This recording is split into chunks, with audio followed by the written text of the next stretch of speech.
Hello there. Hello there. Welcome back to the Sky Guys podcast. We are closing out the year, catching up on some content we have missed, but we promise we'll get to it. We're getting to Lego Star Wars Rebuild the Galaxy Piece of the Past, aka Lego Star Wars Rebuild the Galaxy Season 2 on Disney Plus. One of your hosts, Mike Phillips, with me as always, man's voice here narration every single week. Pete Consadori is here. Pete, how are you? I am so excited to talk about this. I love Lego Star Wars. I love Legos, so this is right up my alley, even though this is probably a kid's show. But yeah, super excited to talk about it. Yeah, unfortunately, Nick Freda is not with us. He got stuck in the multiverse, so we're trying to get him out. We should get him back next week. Yeah, we'll figure it out. We'll build and break and build and break. For those who've seen it, understand what I'm saying. Yeah, I think we have to get like one more master builder with us to help get him out of there, or force builder. We'll And figure it out. We'll figure it out. yeah, and people want to subscribe to this guy, guys. Do so Apple Podcasts, Google Play, TuneIn, Spotify, Amazon, all usual suspects. Simply search for the Sky Guys, your podcast platform for episode there here. And we're winding down the year. It's been an eventful year on the podcast, but we have some fun coming up towards the end of this year, beginning of 2026, including our soon to start Mando Revisited Season 2 rewatch. So make sure you're locked in for that. Yeah, make sure you're subscribed. We have a bunch of really cool content coming out, throwing it back to season two, Mando in the winter, so that's going to be super good. Also stuff like this where we're watching Lego specials, so definitely make sure you're subscribed. Yep. And people want to follow us on social media, they can do so at Sky Guys Podcast on social media. You can also email skyguyspod@gmail.com. And we cover our social media account of the week. I was going through the archives. I found one that we missed back in, we were going through the bracket season here. Fun idea to go back and check that out here. This is a conversation about Maul's Mandalore arc. So this is from Romani on TikTok. Says, if it was in live action, it would have been mid, honestly. The Clone Wars is so good because the freedom animation gave IMO. So their argument is like Nick at the time was saying, like, if we did the Maul coup takeover Mandalore arc in live action, it'd be amazing. Romani says, I don't think so. I think live it's better in animation. How do you feel? I can understand why someone would say animation gives you a lot more freedom, right? You can do whatever you want with it. But I do think that you can do a lot with live action, right? We've done a lot with live action, and maybe certain things wouldn't have been able to be one for one in live action as opposed to Clone Wars, but I still think a live action Mandalore arc would kill it. I don't know if it'd be mid.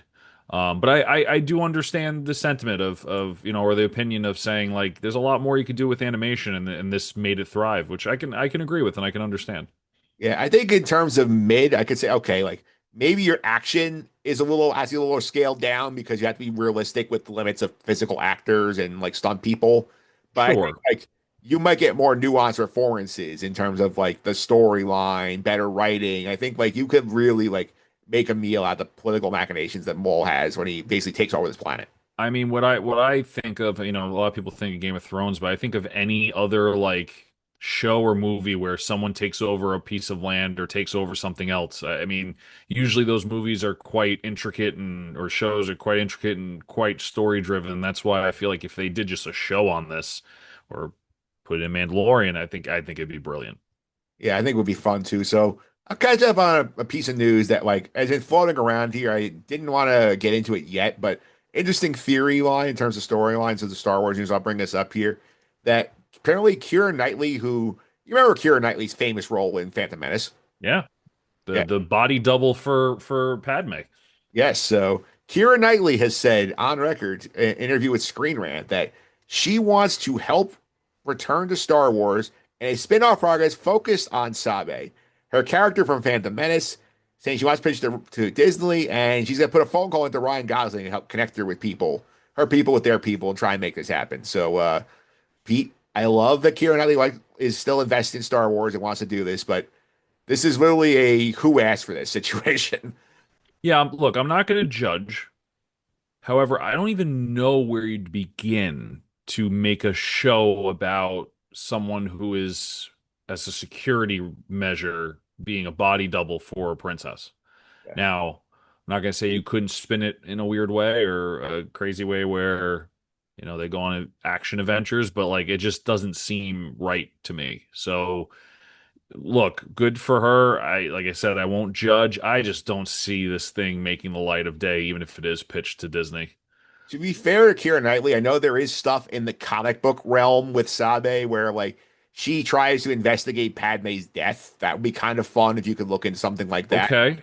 I but That I would like that, but again, they've been very hesitant to sort of like adapt comic books to the live action front. So like that'd be something I'd be worried about because I would like that idea. I don't think they have the guts to do it. If they decided we have to get Keira Knightley in something. Listen, if that's the angle, why not, right? It's something different. You can get Ahsoka in there because, Ahsoka was seen at Padme's funeral and stuff. I mean, you can tie a bunch of Jingle Key stuff in there and make it work. I think the problem is, we've said it so many times before on the podcast, we have to get away from this timeline. As much as I love the timeline with Ahsoka and Anakin, it just seems overplayed at this point, and we need to move on. So, we got lucky with Andor. I think that that was a very lucky thing that we got, which was a phenomenal piece of television. But I think it's time to move on. And if we can get Keira Knightley in there somewhere, I don't even think it'd make a difference if you cast her as a different character. I don't think anyone would be upset about that. Yeah, I don't think the internet's gonna go nuts saying, but you can't use her here. She was Sabe. Right. I don't think it's going to be a problem. I will also say though, in terms of that idea that's in the comic books here, Vader is heavily involved in that. So that could be something that could be an appeal if you want to do that storyline. True. Very true. But again, let's do something new. Let's get Darth Revan in live action. That'd be sick. Been asking for it for years. Yeah, like like we talked about this in the summer with Nicholas and Max Roberts here. We want the Kodor project. We want that. Yeah, no, that'd be sick. That would be 100% sick. All right, so I'd back it with my words only. yeah, you would watch it being invested. Oh yeah, Yeah. for sure.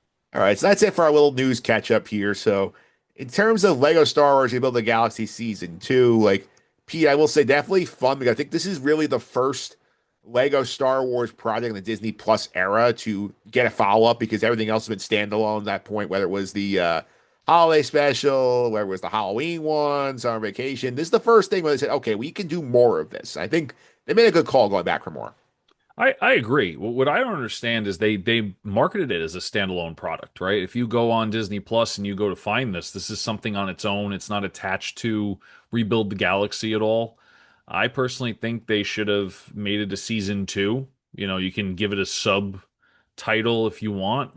But yeah, it's like its own property. It's its own project. When you go to look for it, it's just on its own, which Disney Plus has been doing a lot of recently, like Tales of the Jedi, like we've talked about in the pod before. Just have a Tales series and give us different seasons. We don't need seven different little cards on my screen of different watches. Like just put it all in once, so my watch list is a little bit more condensed. I think this also may have been Lego mandated because then they can say, okay, new logo, new toys, new logo on the toy box, and we can get the parents like, hey, like these are the new toys. You have to Yeah, use but you can this. you can update the logo card. I don't look. I hear you. I just think that they could 100% still leverage it if they added it as a season two, right? If it's called Rebuild the Galaxy, you could do Rebuild the Galaxy and the subtitle Pieces of whatever it's called, Fate or whatever the hell it is. Piece of the past. Pieces of the Past, right? You could do Rebuild the Galaxy, Pieces of the Past. Like it doesn't have to be a big deal. Yeah, I don't think I say big deal, but what do you think about what we got? I enjoyed the hell out of it. I think the first season was like a little bit funnier for me. I think the second season was a little bit more geared towards kids and the storylines there. I mean, there was a lot of funny moments, a lot of Lego set plugs, which I can understand, but it was just so much this season. It was just like, God, I get it, right? Like I understand. Like we have so many different Lego sets that have come out, and honestly, they're probably the Lego sets that are suffering the worst right now. And I don't know about the one big one we're going to talk about probably here in a second. Oh yeah, But it's interesting, right? And I get it. Kids are watching it, they see it, and they're like, "Wow, I saw that set on like in a magazine, or I saw that set online. Can I get it, mom and dad?" And like, I mean, they're not going to buy $1,000 Death Star, but maybe they hey, buy the K2SO. look at this one. You got the brickhead. They put brickheads in there, which honestly, brickheads I'm cool with, right? It's a $10 item, whatever. Like throw it in there. It's a different like universe. Go watch the four. It's only like 2 hours long, not even. It's like an hour and Hour and a 40. half, I'd say. Yeah. So like go watch it, you'll see it. But like they have brickheads in there, they have the K2SO model, they have the uh Chewbacca model, they have the $1,000 Death Star in there, which I think worked really well for the show. But like still, it's kind of crazy how that was there. Yeah, I think that was definitely like more like storyline driven than it was in season one, where it's a lot more like, oh, here are the jokes. Like here's like, oh, like Right. what if Luke was a beach bum? Or like, oh, what if Palpatine was good? Like now you get like sort of you're building on it. And I think it's definitely a lot more of like, okay, Sig and Dev are our main characters. Telling the story through them, where everybody else is sort of just like supporting pieces to them. And like here are and we're gonna have some deep holes for the people who have been around a long time. I feel like this is what Acolyte was supposed to be. Where it's like brothers who like one's the dark side, one's the light side, and you finally get the dark side user to be like good and like go against the dark side, and it's like, hooray, we did it. I feel like this is what Acolyte was supposed to be. But yeah, like you said, much more story driven than joke driven. But it works out really well. I will say, I really, really enjoyed the jokes they were making about the droid love connection that was happening toward the end there. Oh, that was Oh, I had fun with hysterical. that. Yeah, like that little droid, he like is the easy comic relief of the season. Yeah, yeah. I forgot the name already, even though I just watched it. Oh my Yeah. God. Yeah, I'm gonna look real quick here in terms of the droid names here, in terms of Servo. Servo. There's too many S's. Yeah, Servo's hysterical in this one. He's the comedic relief for sure. Yeah. But yeah, very story driven. It was good. I enjoyed it. Like, look, you're gonna watch it. It's for kids. I'm not gonna say it's not, but it is Lego Star Wars, so I enjoyed what it was. Yeah, so I do think like I want to touch on a couple of things. We want to bounce around because like the plot's pretty simple. Like there's a bad guy who is Jedi Bob's master. He is broke like Jedi Bob at the time when he's trying to get too power hungry. He comes back, tries to conquer the universe, and tries to turn Dev against Sig. Then through the power of brotherly love, they overcome it and beat Solidus. That's the 5 minute version. Yep, and pretty much they took the plot of Deadpool versus Wolverine, Deadpool and Wolverine, and made it Lego Star Wars. If you think about it, in a Yes. way. I think this is more fun, like where you sort of bounce around and take some of the Oh, odds yeah. and ends you get in here. So, like, do you want to start with the obviously like the heavy-handed like pushing of the Lego sets in this thing? Yeah, I mean, I like it wasn't super in your face, but like you knew The Death Star was. the Death Star was. But let me tell you something. That was a great part of the show. I was like, oh, here it is. Of course, we're gonna see it. Like they're trying to get people to buy the $1,000 set, which I think is bold because I don't know any parent that's gonna buy a $1,000 Lego set for their kid that's watching this. Right? This is supposed to be an 18 plus set, Yeah. right? So like, it almost like it's marketed toward the parents who's watching it with the kids.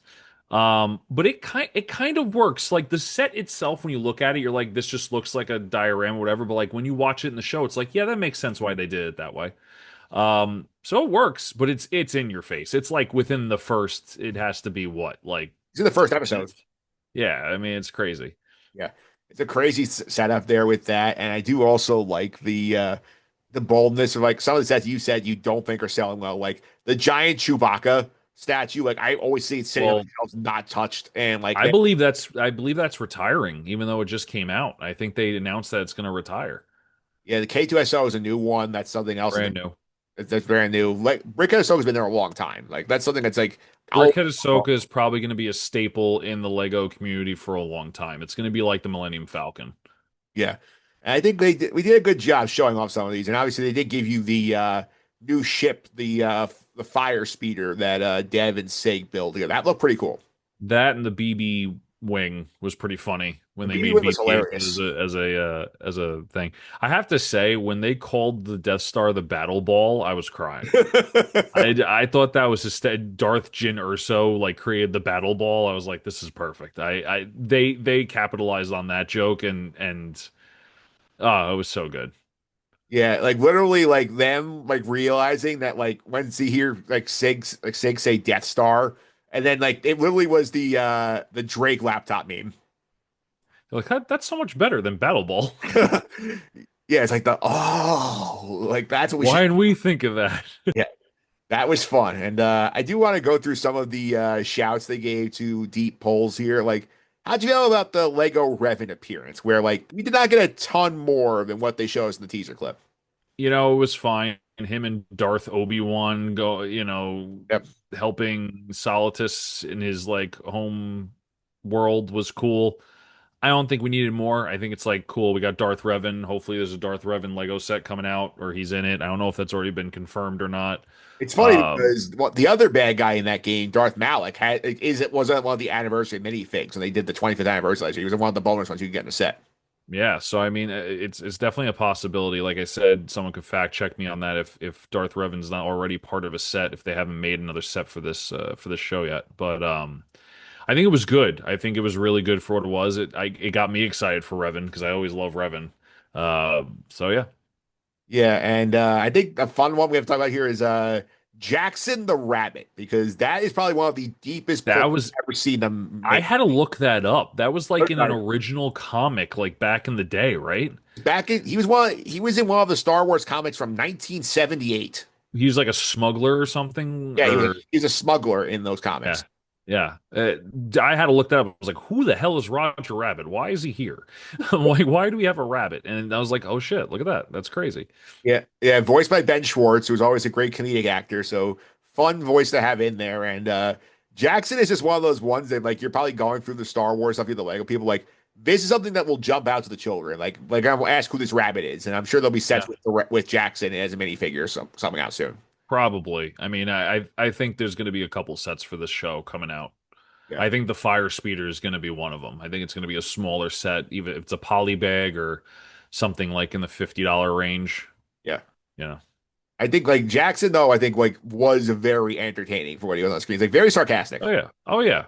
I mean, it's literally just remind me of Roger Rabbit for Yeah. sure. Yeah, so I think that was a fun like shout here in this one. Another like we got a lot of also like interesting polls here in terms of like references to like Clone Wars and whatnot. Like we got Ventress and the Day Sisters. That was fun. The Day Sisters was really funny. Yeah. That was really funny, and I was like, "Wait, that's Saz Ventress." And like, we're the Day Sisters. I'm like, "Oh, Yeah. it's now like a band." I was like, "Oh, Yeah. they're a singing group." And Dathir was completely sunny. Yeah, it was. They're like, "You're on Dathomir." I was like, "It makes sense." And it's funny because they had like some characters that were still true to form, like they weren't swapped. Yeah. But then you have like Obi-Wan randomly being Darth Obi-Wan, which I thought that was pretty cool. I don't know about you. Yeah. I think that was good. I think a couple other ones I have a bunch of notes written down here. I do think the Padme being the Pirate Queen was funny. yeah, yeah. Just on the fact that like they gave you the entire Skywalker family together, which is something we have never seen in any form of Star Wars She content. didn't know they existed. It's like how? What? How did you not know? You know? Yeah, I did think that was a cool choice because I think like it's something we've always said. What if like, oh, what if they could have stayed together as a family? And like you get this in a degree here because yes, this is still a world where like remember season one is Han Solo flips on them and Leia's in love with Greedo, so that's a thing in this Lego Rebuild the Galaxy universe. But like seeing all four Skywalkers together was really cool. Something we never got to see in the real proper timeline. For sure. I mean, I loved. I think, like I said, I think the funniest moment was that Padme didn't know she had kids. Yeah, And I was like, that makes no sense. But like you said, I mean, seeing the timeline with them together as like older adults with their older adult children, like you never saw that side. And there's just a lot of comments about how the Skywalker family or the Skywalker like timeline's always just messed up. yeah. Which I thought was hysterical too. But like, you're right. I mean, it's cool to see them together, even if it's like in Lego form. Yeah, it's one of those things that's like I do give the Lego people credit where they try and do things we have not seen. Whereas like you got Revan, Yeah. you got Jackson, you got the Skywalker family together. I think that's cool stuff. Well, I think they're allowed to, right? Like, I think they Yeah, have so much freedom because it's toys. yeah. And And there's like it's not canon. It doesn't matter. It's for kids, and they can just pull just shit from everywhere and be like, "Here it is. They're all together," and like no one would care. Like yeah, no one's coming out going, "Hey, that doesn't make any sense." Like it's Lego. So I think that they have the beautiful opportunity of doing this, and it works really well. And they've executed well both times. yeah.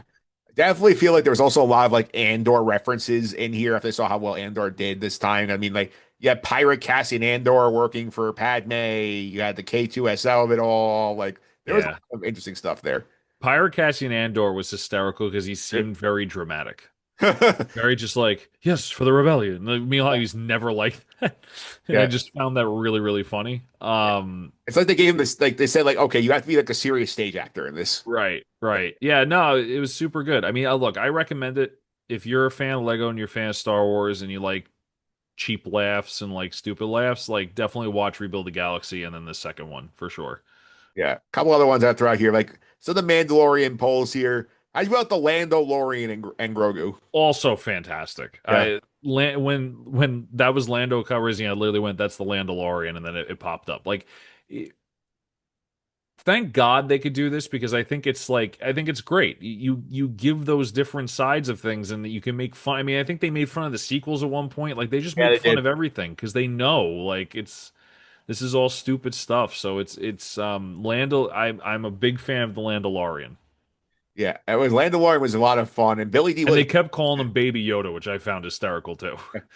Yeah, that was definitely fun here. And did you catch Lego Queel? Yes, Yeah, that was fun. that I was shocked they I pulled. was hoping for something a little bit different though from him. Yeah. Like it was still cool to be like, I have spoken. He's like, you shouldn't have spoken, and then something happened. Like that was funny, but like I wish there was like a little bit more difference to him that you could see. But it was still very good. Yeah. How about the poor gills? Did you like the poor poor whales? Oh yes, that was also good. Yeah. Porg whale. Was it called a porg whale? They call them the poor gills. Or gills? Yeah. Yeah, no, those are. That's funny. Yeah, that That I was. forgot about that. And we got another chapter of Darth Jar Jar. He has Maul's spider legs in this one. So we're That turning was Jar Jar to Maul. that was a lovely throwback. Bringing that back, Darth Jar Jar with the spider legs. I never thought I'd see. Yeah. And I love that like they make this character literally insane. Like he's a crazy person. Like I think it's fantastic. Yeah. I mean, look at Jar Jar anyway. I mean, this is just like it just makes it 10 times better. It's like whereas like in the regular universe, like Jar Jar sort of like the clumsy, want to do well. It's like this Darth Jar Jar is like if he had the Harley Quinn psychotic break. Oh yeah, for sure. And Yeah, it's great. It's yeah, fantastic. yeah. I love it. And then like all the other like Siths have no idea what to do with it, which is it's just also so fun. Yeah. No, they until he helps them, right? Like then they all like him. But yeah, the Sith group is pretty funny. I like Sith Jyn Erso for some reason stood out for me because she was just going batshit crazy. She Yeah, was just like screaming at everyone, so that was really funny. yeah. In terms of another fun one here, I think the funniest thing I think apart from the stuff we already covered here is when they do the nodding bit over the Snoke pit. That was hysterical. This I think the Snoke pit in general, they were like, oh yeah, we had all these clones of some random guy you don't need to know about. He doesn't maybe matter anymore. Like they're like, we had to put him somewhere. Yeah. And like this is it's something like they make fun of the nodding scene, Return of the Jedi all the time. Like I know Family Guy did this, talked about this Yep. weeks ago. Yep. I think like a 2 minute version of the nodding scene. Like I think Luke was the best part. It's like, why are you nodding at me? What I don't understand. What does that mean? yeah, yeah, it was great stuff. I did enjoy all of that. And I think another fun bit here I want to mention is like I did like beginning with Solitus, the villain here, who I think was a fun villain. I like that we had the flashback style to like the 1990s, early 2000s, like style of Lego Star Wars. Like that was a cool reminder. Like, oh yeah, Jedi Yes. was from a different universe than what the rest of them were. Yes, that was really cool. I think Solitus is a cool bad guy. I mean, I wouldn't mind seeing something like that live action, honestly. But yeah, it was very cool. The flashback worked Yeah, for sure. yeah, I think it definitely worked here. So, anything you missed on the character front you want to bring up? No, I mean, like I said, I think one of the funniest parts of that show was the two droids having the love connection, and right when they're about to kiss, the piece of shrapnel comes and hits Servo and just knocks him out of the park, just like he goes flying. Yeah, But yeah, no, other than that, I think we hit on everything. Is overall a great show. I mean, look, is it watching Andor? Hell no. But I mean, it's fun for the whole family. It's light watching. You know, you don't have to be like paying attention super hard. You can just enjoy it. yeah. One thing I just remembered here, I did look at the wiki. I didn't mention this here. Like they had Lego Cal Kestis in there, and he was kind They of did. he was very unmemorable. He was and he wasn't though because he kept saying like game on, game o like he kept referencing that he's like I'm the last Jedi survivor. Like he kept referencing that he's only a video game character, and I thought that was great. But you're right, like I totally forgot to mention him. Yeah, because like he did not stand out at all compared to Well, like because he was only in it for maybe like a collective 5 minutes, not even. well, I felt like Revan was a joke for the like a deep nod to like, oh, you people have been in the back of the day. Oh, like you remember him, whereas like Cal Kestis is more recent. Like you would think like they would try to Right. make an effort with Cal, but they didn't really. It's like, oh, he's here, he's just a guy, he's just, kind of generic. I mean, it kind of plays into Cal Kestis, right? If you, after you play the games, you kind of forget about him, right? I mean, not to be like that, but he hasn't been in any major Disney property. Don't get me wrong. I think that video game is a major Disney property, but it hasn't been like a huge part of the shows. So Yeah, I do think that's true. I did the one thing that got me excited. Like I went and actually looked here at the end when they do like that scene at the end where like we sort of get the tease. Okay, what we could we do if we come back for another season of this and we get like Sig, like we get like Dev like agreeing to like train with Sig and Bob to be a Jedi, and like I think the cool thing was like I saw like they had like the Rebels brickheads like and that I like looked up here. It's not a set, but they should make it a set. it probably will become a set. I mean, that makes the most sense. They'll probably do a set now that they teased it in this. Yeah, I'm gonna put it on the screen here, the Brick Fanatics screens, like that I found online. So go ahead and look at this here. So like go down the list here. 'Cause, like this is right. This is a shot at the end of the episode on the you can watch on the Sky Guys podcast YouTube right here. Like you got shots of Sabine, Ezra, and Hera in brickhead form.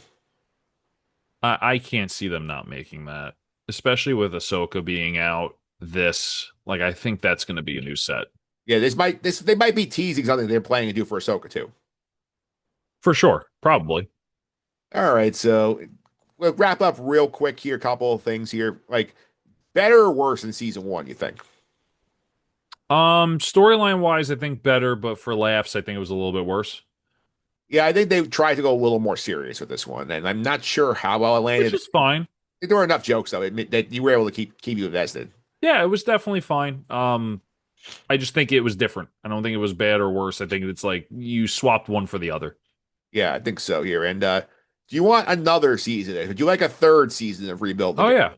I would keep going with this. I mean, it's fun. I mean, look, I'm sure there's a lot of hours that go into it. It depends on how much is being watched and if it's worth it, but I would watch another season. And I think the more important thing here, Lego, how well are the toys selling? You know, I don't know.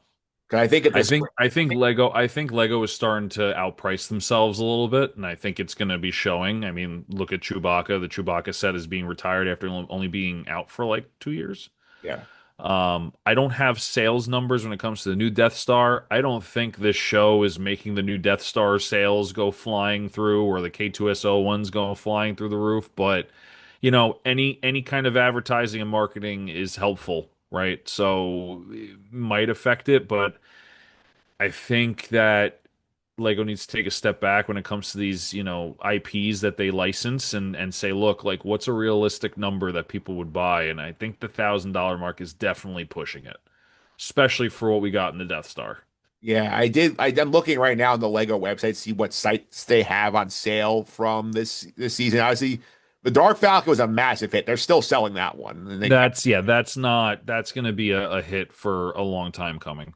the Force Burner Snow Speeder is out, and it is a 54.99 set with Ooh, minifigures. I was close. I said $50 set. I didn't even know about that. Yeah, it's 54.99, 349 pieces, and it It's a little has high. minifigures of Sig, Dev, and Solitus. Yeah, it's a little high. Yeah, But it looks cool. yeah. Yeah, I'm trying to see if there's anything else on that front in terms of like the part, like specifically to rebuild the galaxy as opposed to just the, like sets that they were featuring in Rebuild the Galaxy, trying people to buy them. It's not that I can really see, which is a bit surprising. Yeah, I mean they're probably just not there yet. Or they saw how you only need one or two sets to be okay. Like they don't need six or seven, right? Maybe they just thought that one set is good enough. Well, I mean, last year when they did season one, they had what, like four or five out with the Dark Falcon. I think like three other ones. I don't remember the other ones. That's the thing. I only remember the Dark Falcon. They do have a Dark Falcon. I haven't built it yet. Nice. Yeah. So I think that's a good spot here. I do think like if they are getting enough buzz here and people are watching this, I think they will make another one. I think it's easier for them to just say, okay, we'll go back to this Yeah. a whole new idea for Lego. I think this is good. I think doing this and then a Lego holiday special, I think is the way to go. I think it's a good property to keep going. I don't think that that relationship is going to end anytime soon, Lego and Star Wars, because they're definitely work hand in hand very well. So I say keep going for it. All right, that's it for us this week. We'll be back next week. Nick will be back with we'll get out of the multiverse here, and we're going to go ahead and have some fun. We're going to revisit The Force Awakens. It's the 10th anniversary of the movie, Pete. So it's interesting to see how it stands up here 10 years later. It's the best out of the sequels, so I'm okay with it. Yeah, I agree. I think that's a popular opinion. That is by far the best of the three. It's a New Hope reskin. So if you like the New Hope, you're probably gonna like this one. Yeah, so we'll talk about that next week. Nick will be back with us. I want to thank you for coming on. If people want to follow us, follow us on social media, how to do that. You can follow us at Sky Guys Podcast right everywhere, and you can follow me at Consy29 on Twitter, CONSYAP Tower 308. Post this background. Make sure you check them out. Yep. You can also follow me on social media at mphillips331. It's MPHILIPS331. This week on the Justin and Suffering podcast, there will be sports talk. I do not know yet what we're doing because this is being recorded well in advance of this episode coming out. So I will say there is a sports episode and there will be NFL picks. I just don't know what we're talking about yet. Sports will be talked about. Yes, sports we talk about over there. So that's going on there. We'll be back next week to cover the 10th anniversary of The Force Awakens. Until then, may the Force be with you.